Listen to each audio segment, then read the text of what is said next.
All right, this is the fourth defensive possession of the game, and we have a defensive end sighting. Number 97 is listed as a defensive end. This is actually one of my mission companions. This is Elder Pulsifer that I served with in my last area on my mission. He's a stud. So we'll kind of watch him. We were still in the nickel look, so they still have 3 down linemen here, although I think they're all different guys than before. You got 3 linebackers in the game and then 5 defensive backs.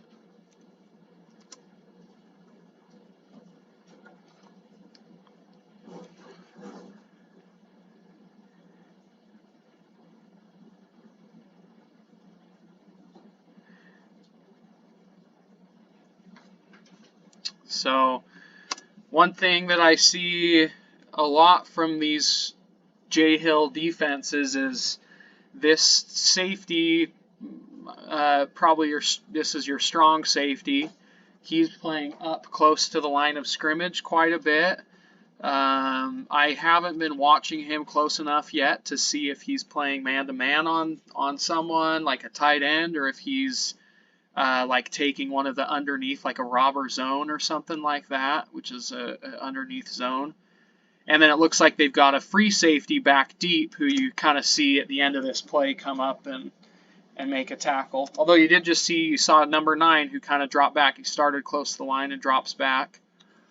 Right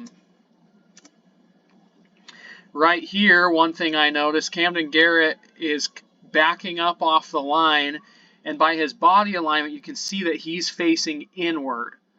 Typically, these are generalizations, but typically if you're in man coverage, then you're not facing towards the quarterback with your eyes in. You're watching your guy, and you're trying to funnel him to the outside. That's kind of a classic man-to-man strategy.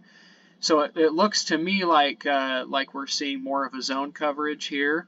It ends up being a run, so we don't really get to see too much of it, but that is one thing I notice here. Like I said, that's that free safety who you just see come up and make that hit.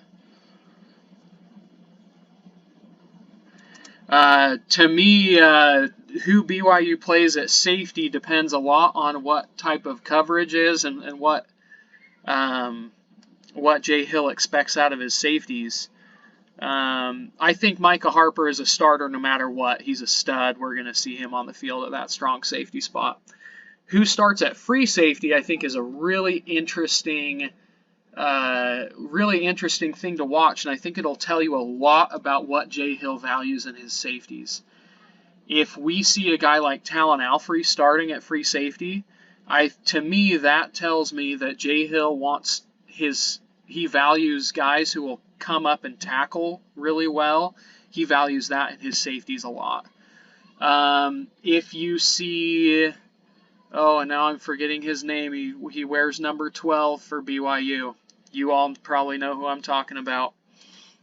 Anyway, if you see number 12 starting at safety for BYU, then that tells me that he values a guy who can play the deep center of the field and cover sideline to sideline and kind of be that deep center field eraser. Kind of more in the mold of like what Earl Thomas used to do for the Seahawks. That kind of a player in that mold, rather than a guy who he really wants to be able to come downhill and hit and support in the run. Talon Alfrey's a good player. I think if you want a guy who's playing center field, I don't know if he has the speed to cover sideline to sideline like number 12 does for BYU.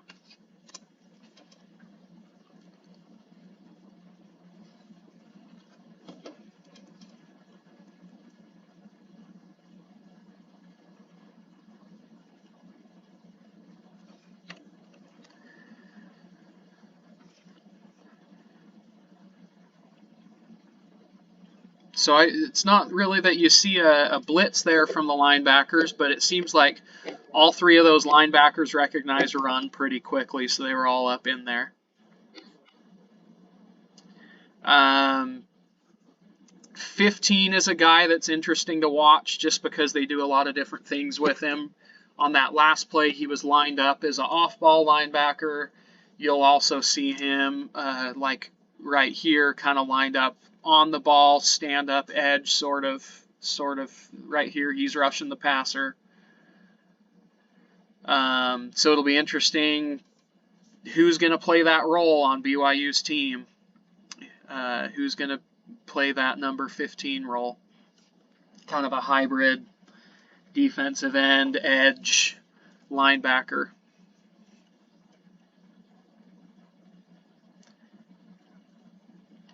Looked like that was pretty good coverage from Camden Garrett. It was an overthrow from the quarterback, obviously, but all right, now you have 15 lined up clear out here, helping out in pass coverage. We'll see if he stays out there.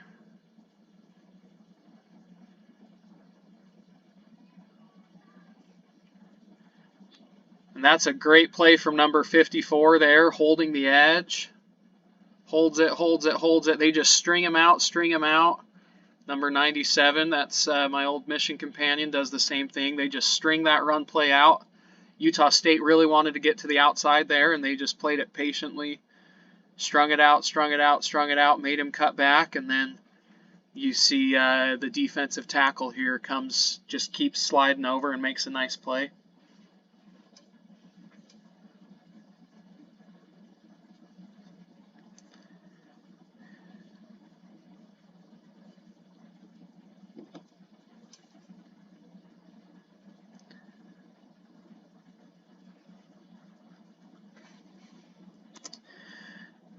Another thing that'll be interesting, BYU under Elisa Tuiaki aligned their linebackers based off of where the ball was placed on the hash. So like right here, the way Elisa Tuiaki ran his defense is a linebacker to this wide side of the field. That was your flash linebacker.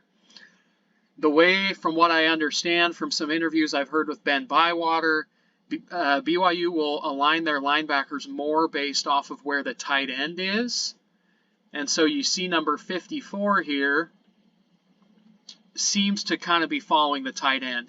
I think this is the Sam linebacker that BYU or that has been mentioned a fair amount. And it'll be interesting to see who plays that. I think your starting Sam linebacker for BYU will most likely be AJ Vongpachong, but it's yet to be known. I haven't really heard a whole lot about that. I think for sure BYU's backup at that spot will be oh,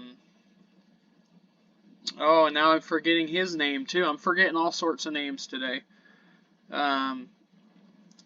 It'll be the young guy, Isaiah Glasker.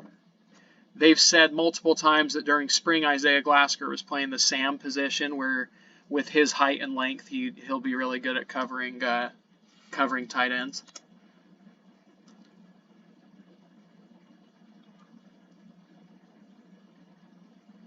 Yep, you see him. He's running out, guarding that tight end as he comes across.